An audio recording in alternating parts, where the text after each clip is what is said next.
Hello दोस्तों, welcome to my YouTube channel MR classes. पिछले lecture में मैंने आपको प्रश्नावली 3.3 यानी कि दो चर वाले रैखिक समीकरण युग्म जिससे हम x एंड y का मान निकालते थे प्रतिस्थापन विधि से, वो हमने प्रश्नावली 3.3 वहाँ पर क्वेश्चन नंबर सारे कंप्लीट कर दिया था। तो इस लेक्चर में आपको प्रश्नावली 3.4 यानी कि दो चर वाले रैखिक समीकरण युग्म जो आपका दो समीकरण दिया होगा वहाँ से भी हम x और y का वैल्यू निकालेंगे, लेकिन इस बार हम विलोपन विधि से निकालेंगे। ठीक है, प्रश्नावली 3.3 में हम क्या निकालते थे, प्रतिस्थापन विधि से निकालते थे x और y का मान। इस बार हम प्रश्नावली 3.4 में विलोपन विधि का प्रयोग करेंगे। तो विलोपन विधि क्या होता है आपका, ठीक है, ये मैं आपको प्रश्न में ही आपको समझा दूंगा। ठीक है, तो प्रश्न नंबर 1 आपका क्या कह रहा है, निम्न समीकरणों के युग्म को विलोपन विधि तथा प्रतिस्थापन विधि से हल कीजिए, कौन सी विधि अधिक उपयुक्त है। ठीक है, जो आपका समीकरण दे रखा प्रश्न नंबर 1 में। प्रश्न नंबर 1 आपका टोटल 5 पार्ट है, तो पहला पार्ट हल करते हैं। ये आपका समीकरण नंबर 1 दे रखा है, ये आपका समीकरण नंबर 2 दे रखा है। इन दोनों समीकरणों को हम विलोपन विधि से हल करेंगे और प्रतिस्थापन विधि से हल करेंगे, और साथ ही साथ आपको ये भी आपको बताना है ये कौन सी विधि अधिक उपयुक्त है। ठीक है, ये हम लास्ट में क्वेश्चन में जब दोनों का मेथड विलोपन विधि तथा प्रतिस्थापन विधि से हल करके बताएंगे, वहाँ पर मैं आपको बता दूंगा कौन सा अधिक उपयुक्त है। ठीक है, अब हम मेथड नंबर 1 और मेथड नंबर 2 की सहायता से विलोपन विधि से x एंड y का मान निकालेंगे। तो देखो, मेथड नंबर 1 क्या है, x को विलुप्त करने पर, मेथड नंबर 2 क्या है, y को विलुप्त करने पर। विलोपन का क्या मतलब होता है आपका, ठीक है, दो चर आपका दिया होता है x एंड y, यानी कि वेरिएबल आपका दो होता है, दो समीकरण दिया होता है तो दो वेरिएबल आपका होता है। ठीक है, उसमें से एक वेरिएबल आपको डिलीट करना होता है, हटाना होता है, उसी को बोलते हैं विलोपन विधि। ठीक है, तो हमें यहाँ से x, इन दोनों समीकरणों में x को हटाना है। ठीक है, x को हटाने के लिए ये वाला x और ये वाला आपका जो है x, ये आपका दोनों सेम होना चाहिए। ठीक है, अब सेम करने के लिए क्या करना पड़ेगा, देखो ये 2x है, ये x है। ठीक है, यानी कि समीकरण नंबर 1 में हम जो x का, समीकरण नंबर 2 का जो x का गुणांक होगा, x का गुणांक क्या है, 2 है, यानी कि समीकरण नंबर 1 में हम क्या करेंगे, 2 से गुणा कर देंगे। फिर उसके बाद क्या करेंगे हम, समीकरण नंबर 2 को भी आपको चेंज कर, देखो फिर समीकरण नंबर 1 जो आपका है, समीकरण नंबर x का कितना गुणांक है, एक गुणांक है। देखो इसको 1 इंटू एक्स लिख सकते हैं ना, यानी कि एक गुणांक है, 1 गुणांक है आपका। ठीक है, यानी कि समीकरण नंबर 2 को हम क्या करेंगे, 1 से मल्टीप्लाई कर देंगे। ठीक है, ये चीज़ समझ में आ गया ना आपको, यही आपको करना है हर एक क्वेश्चन में। ठीक है, एक्स को हम डिलीट कर रहे हैं, तो एक्स को डिलीट करने के लिए जो आपका समीकरण नंबर 1 है, ठीक है, उसमें एक्स का जो गुणांक होगा समीकरण नंबर 2 में हम मल्टीप्लाई कर देंगे, और समीकरण नंबर जो 2 आपका, वो जो एक्स का जो गुणांक होगा, जैसे एक्स का गुणांक कितना है, 2 है, तो उसमें समीकरण नंबर हम 2 में 1 में मल्टीप्लाई कर देंगे। यही आपका प्रोसेस हर एक क्वेश्चन में रहेगा। ठीक है, यानी कि देखो समीकरण नंबर 1 को हमने 2 से गुणा किया, देखो समीकरण नंबर 1 है ना आपका, ये है, तो हम 2 से गुणा करने पर, क्योंकि देखो समीकरण नंबर 2 का x का गुणांक कितना है, तो 2 है, तो हम इसका मल्टीप्लाई 2 से कर लेंगे, तो यह इस आपस में बराबर हो जाएगा। ठीक है, अब वह समीकरण नंबर 2 को हम किससे, 1 से मल्टीप्लाई करेंगे, क्योंकि x का गुणांक कितना है, 1 है, तो हम 1 से मल्टीप्लाई करेंगे। अब देखो मल्टीप्लाई करने पर आपका क्या मिल रहा है, ये आपको प्रोसेस समझ में आएगा ना आपको, यही चीज़ आपको हर एक क्वेश्चन में करना है। ठीक है, अब देखो इसको सॉल्व करो, तो हम मल्टीप्लाई कर रहे हैं समीकरण 1 को 2 से, तो समीकरण पूरे में मल्टीप्लाई होगा, दाएं पक्ष में भी बाएं पक्ष में भी आपका मल्टीप्लाई होता है। ठीक है, समीकरण में तो 2 से मल्टीप्लाई कर रहे हैं, समीकरण नंबर 1 में आपको क्या मिल रहा है, आपका 2x मिल जाएगा। ठीक है, प्लस 2y मिल जाएगा, 5 दूनी 10, यानी कि ये 10 मिल जाएगा। ये आपका क्या हो गया, समीकरण नंबर 1 से हमने 2 में मल्टीप्लाई किया, तो समीकरण नंबर आपका क्या बन गया, नया समीकरण बन गया, 3 बन गया। ठीक है ना, ऐसे आपको बनाना आना चाहिए। अब देखो इसके बाद देखो, अब समीकरण नंबर 1 में, समीकरण नंबर 2 में हम क्या कर रहे हैं, 1 से मल्टीप्लाई कर रहे हैं, क्योंकि x का गुणांक 1 है, इसलिए हमने 1 से मल्टीप्लाई किया। ठीक है, तो आपका यही उतर जाएगा, आपका 1 से मल्टीप्लाई करोगे तो आपका सेम आ जाएगा, 2x माइनस 3y ये बराबर 4। ये आपको समीकरण नंबर 4 मान लेते हैं। ठीक है ना, ओके, ये तुम या तो इसको समीकरण 3 मानो या तो 4 मानो, या तो कुछ ना मानो तो भी आपका चलेगा। ठीक है, यहीं पर आप सॉल्व कर सकते हो। ठीक है, अब देखो ये प्लस है, ठीक है, ये आपका क्या घटाएंगे तभी तो ये आपका कटेगा, प्लस माइनस के साथ, ये प्लस 2x है, ये माइनस 2x होगा, तभी तो आपका ये घट के 0 होगा, आपका कट के 0 होगा ना आपका। देखो ये प्लस है तो ये माइनस हो जाएगा, ये चीज़ आपको पता ही होगा, ये माइनस है तो ये प्लस हो जाता है, ये प्लस है तो ये माइनस हो जाता है। ठीक है, घटाने पर आपका चिन्ह बदलता है, अब ऐड करने पर आपका चिन्ह नहीं बदलता है, ये चीज़ आपको पता भी होगा। तो देखो ये प्लस 2x है, ये माइनस 2x है, यानी कि ये कट गया। ठीक है, अभी क्या बच रहा है, y के टर्म्स में आपको बचेगा, तो y का वैल्यू निकल जाएगा। देखो ये प्लस 3y है, ये प्लस 2y है, तो यानी कि 5y बच रहा है। ठीक है ना, ये आपका 10 माइनस 4 है, यानी कि 6 बचेगा। ठीक है ना, अब इसको सॉल्व करो, y बराबर क्या आ गया आपका 6/5। तो तो y का मान आ गया 6/5। ठीक है, y का मान या तो समीकरण नंबर 1 में रख दो या तो समीकरण नंबर 2 में रख दोगे तो आपका x का मान सेम ही आएगा। तो समीकरण नंबर 1 में रखोगे थोड़ा इजी हो जाएगा। ठीक है, तो y का मान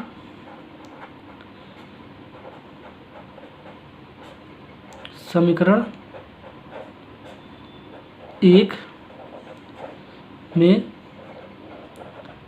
रखने पर, ठीक है, समीकरण 1 में रखने पर क्या मिल रहा है आपका, ये x प्लस वाई कितना 6/5 बराबर 5। इसको थोड़ा सॉल्व करो, देखो क्या आ रहा है। तो x बराबर 5 - 6/5 यानी कि एलसीएम लोग 5 आ जाएगा इसका आपका, यानी कि 5 बार 5 बार में जाएगा यानी 5 25 और 5 का एक ही बार में जाएगा यानी कि 6। ये आपका क्या होगा 19/5। ठीक है, यानी कि x का मान कितना आ गया 19/5। यहाँ लिख दो x बराबर 19/5। ठीक है, x बराबर 19/5 और y बराबर क्या आ गया 6/5। ये आपका यहाँ से आ गया x को हटाने पर, x को विलुप्त करने पर ये हमारा आ गया। अब हम मेथड नंबर 2 पे चलेंगे। अब हम मेथड नंबर 2 भी आपका x बराबर 19/5 और y बराबर 6/5 ही आएगा। लेकिन हम इसमें क्या करते थे, मेथड नंबर 1 में क्या करते हैं, x को हटाने पर, x को विलुप्त करने पर करेंगे। ठीक है, अब मेथड नंबर 2 में क्या है, y को हम विलुप्त करेंगे। ठीक है, अब समीकरणों को हम मल्टीप्लाई करेंगे। देखो समीकरण को कैसे मल्टीप्लाई करेंगे, प्रोसेस आपका यही है। देखो अब हमारा जो समीकरण नंबर 1 है, ठीक है, समीकरण नंबर 1 जो है, समीकरण नंबर 2 का जो आपका y का जो गुणांक होगा उसमें हम समीकरण नंबर 1 में मल्टीप्लाई कर देंगे, जैसे इसमें हम कर रहे थे। ठीक है, तो समीकरण नंबर 1 में कितने से मल्टीप्लाई करोगे आप, y का, समीकरण नंबर 2 का y का गुणांक कितना है 3 है, यानी कि हम 3 से समीकरण नंबर 1 को क्या करेंगे मल्टीप्लाई कर देंगे। ठीक है, समीकरण 1 को 3 से हमने मल्टीप्लाई कर दिया। ठीक है, अब समीकरण नंबर जो 2 है आपका, ठीक है, जो 2 है वो समीकरण नंबर 1 का, ठीक है, जो y का जो गुणांक होगा उससे हम मल्टीप्लाई करेंगे समीकरण नंबर 2 का। तो समीकरण नंबर 2 को समीकरण नंबर 1 से देखेंगे तो y का गुणांक कितना है 1 है, तो हम 1 से गुणा करेंगे। ठीक है, ये आपको प्रोसेस समझ में आ गया ना। ऐसे ही आप x के लिए करेंगे, x को हटाएंगे तो x का गुणांक देखना पड़ेगा। ऐसे हम y के लिए करेंगे तो y का गुणांक हमने मल्टीप्लाई करना पड़ेगा। ठीक है, ये आपका प्रोसेस है, यानी कि समीकरण नंबर 1 को हम 3 से गुणा कर देंगे। ठीक है, समीकरण नंबर 2 को हम इसके गुणांक यानी कि 1 से हम गुणा करने पर अब देखो क्या मिल रहा है इक्वेशन, वो चीज़ लिखते हैं। इसको देखो समीकरण नंबर 1 को हम 3 से गुणा करें यानी कि 3x + 3y बराबर, ये 3 × 5 = 15 हो गया आपका। ठीक है, 3 से गुणा करने पर। ठीक है, समीकरण अगर जो हम समीकरण में गुणा करते हैं तो दायां पक्ष और बायां पक्ष, ठीक है, दोनों में आपका गुणा होता है। ठीक है ना, ये चीज़ आपको पता होनी चाहिए।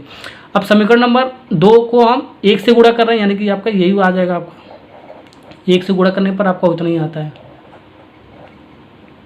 बराबर 4। ठीक है, अब ये, ठीक है, ये क्वेश्चन नया मिल गया आपका। अभी इन क्वेश्चन को क्या करेंगे, इसको ऐड करेंगे। तो ऐड करने पर आपका साइन चेंज नहीं होता है। ठीक है, ये प्लस है तो आपका प्लस ही होगा, ये माइनस है तो माइनस ही होगा।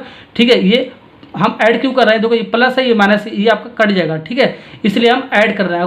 अगर ये प्लस होता है ये प्लस होता है तो हम माइनस करते हैं। ठीक है, तो माइनस करने पर हमारा साइन चेंज हो जाता है। ठीक है, अगर ये प्लस माइनस है तो हम इसको सिर्फ प्लस करके ही इसको सॉल्व कर सकते हैं, यानी कि प्लस करोगे तो ये भी प्लस हो जाएगा, ये भी प्लस हो जाएगा, ये भी प्लस हो जाएगा। प्लस करने पर हमारा साइन चेंज नहीं होता है। ठीक है, माइनस करने पर यहाँ पर हम माइनस यानी घटा रहे थे, इसलिए आपका ये प्लस था ये माइनस हो गया था, ये माइनस था ये प्लस हो जाएगा, ये प्लस होगा तो ये माइनस हो जाएगा। ठीक है, यहाँ पर हम क्या कर रहे हैं, यहाँ पर हम ऐड करेंगे। ठीक है, जो दोनों इक्वेशन है आपका ऐड करेंगे। ऐड करने पर आपका ये आपका कट ही जाएगा, इसलिए हम ऐड कर रहे हैं। ठीक है, ये चीज़ आपको सोचना आना चाहिए। ठीक है, अब देखो इसको ऐड करोगे तो ये कट गया, ये आपका कट गया, +3y है -3y आपका कट गया, ये +3x है ये +2x है, यानी कि 5x बच गया आपका, ये बराबर, ठीक है, क्या हो गया, ये आपका +15 + 4 यानी कि 19, यानी कि x बराबर क्या आएगा 19/5 आ गया। देखो 19/5 आपका आया होगा। देखो x का मान 19/5 आ गया। अब x का मान है तो समीकरण नंबर 1 में रख दो या तो समीकरण नंबर 2 में रख दो, तो y का मान आपका आ जाएगा। तो समीकरण नंबर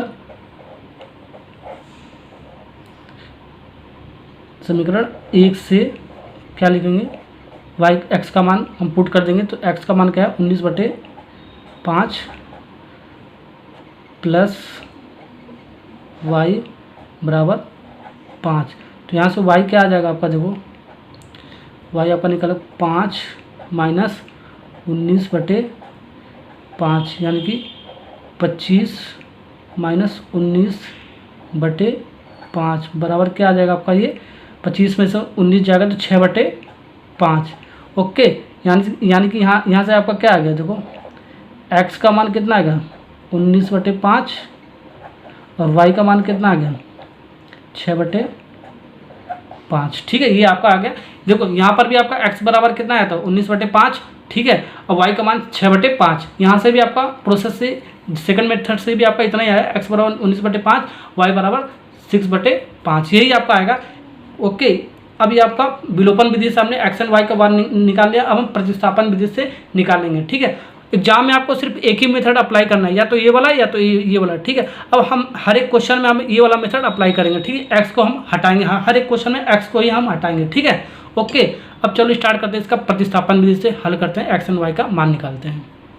प्रतिस्थापन विधि से जो आपका जो दो समीकरण दिया है उसका एक्स एंड वाई का मान निकालेंगे। तो प्रतिस्थापन विधि का मेथड मैंने आपको बता ही रखा है प्रश्नोत्तरी 3.3 में, इसका मैंने सोल्यूशन कर दिया है। ठीक है, आप देख लेना और आप सॉल्व भी कर लेना। ओके, तो मैं एक बार बता दे रहा हूँ, मेथड नंबर 1, मेथड इसका भी मेथड आपका 2 मेथड है सॉल्व करने का। ठीक है, मेथड तो आपका 4 है लेकिन मैं 2 आपको बता दिया हूँ। ठीक है, तो देखो मेथड आपका 1 आपका क्या है, देखो ये समीकरण 1 है, इसका समीकरण 2, तो समीकरण हम यही प्रीफर करते हैं। ठीक है, यही हम फॉलो करके मैंने आपको बता रखा है। समीकरण 1 को हम एक्स के रूप में लिखते हैं, एक्स वाला टर्म एक तरफ, वाई वाला टर्म एक तरफ ले जाता है, एक्स का मान हम समीकरण नंबर फिर उसके बाद 2 में रख देते हैं, फिर वो हमारा वाई का मान आ जाता है, फिर वाई का मान या तो हम समीकरण नंबर 1 में रख देते हैं या तो समीकरण नंबर हम 2 में रख देते हैं, वही आपका प्रतिस्थापन विधि होता है। यही मैंने आपको बता रखा है। तो देखो समीकरण 1 को हम एक्स के रूप में लिख देंगे तो एक्स बराबर 5 - y आ जाएगा यहाँ से।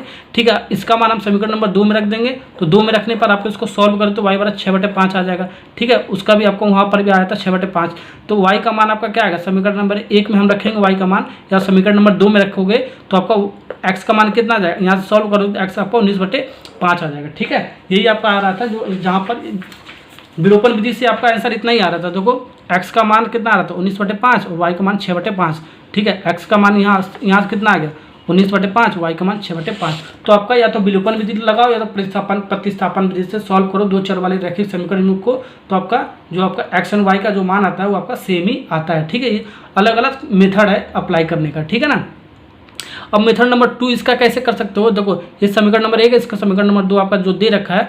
अब समीकरण 1 को हम x के रूप में लिख रहे थे, अब हम समीकरण 1 को y के रूप में अगर जो लिखेंगे तो y बराबर 5 - x यहाँ से लिख सकते हो समीकरण 1 से। ठीक है, अब y का मान समीकरण हम 2 में पुट करेंगे तो x का मान यहाँ से निकल जाएगा इस बार। ठीक है, ओके, तो x का मान 19/5 निकल जाएगा। ठीक है, x का मान समीकरण नंबर 1 में जब रखोगे तो y का मान 6/5 मिल जाएगा, यही आपका निकल जाएगा, y बराबर 6/5 और x बराबर 19/5 ही आपका मिलेगा। ठीक है, तो या तो मेथड ये प्रीफर करो x के रूप में लिखकर y का मान रख दो, या तो y के रूप में लिखकर y का मान समीकरण 2 में रख दो। आपका मेथड आपका एक ही है, आपका आंसर उतना ही आएगा। ठीक है, हम ये वाला मेथड हमेशा अप्लाई करते थे प्रश्नोत्तरी 3.3 में, इसी में हम हर एक क्वेश्चन में यही मेथड अप्लाई करके सॉल्व करते थे। ठीक है ना, अब हमारा एक क्वेश्चन कंप्लीट होगा, नेक्स्ट लेक्चर में इसका सेकंड वाला पार्ट कराऊंगा। ठीक है ना।